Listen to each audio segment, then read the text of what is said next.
May I speak in the name of God, Father, Son and Holy Spirit. കാൻഡർബറിയിലെ ആദ്യ വനിതാ arch ബിഷപ്പായി Dain Sara മുല്ലലി സിംഹാസനസ്ഥയായി. 2000 അതിഥികൾക്ക് മുമ്പാകെ നടന്ന ചടങ്ങിൽ ചർച്ച് ഓഫ് ഇംഗ്ലണ്ടിനെ നയിച്ച ആദ്യ വനിത ഔപചാരികമായി സ്ഥാനാരോഹണം ചെയ്തു.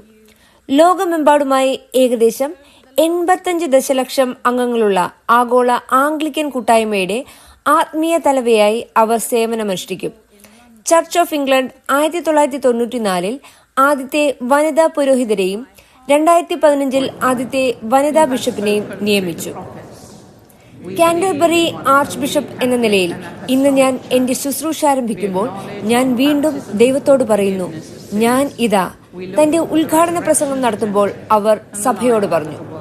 സ്വർണത്തൊപ്പി ധരിച്ച മുല്ലലി മിഡിൽ ഈസ്റ്റിന്റെ ചില ഭാഗങ്ങൾ, ഉക്രൈൻ, സുഡാൻ, മ്യാൻമാർ എന്നിവ ഉൾപ്പെടെ ലോകത്തിലെ യുദ്ധബാധിത പ്രദേശങ്ങളിൽ സമാധാനം നിലനിൽക്കട്ടെ എന്ന് പ്രാർത്ഥിച്ചു.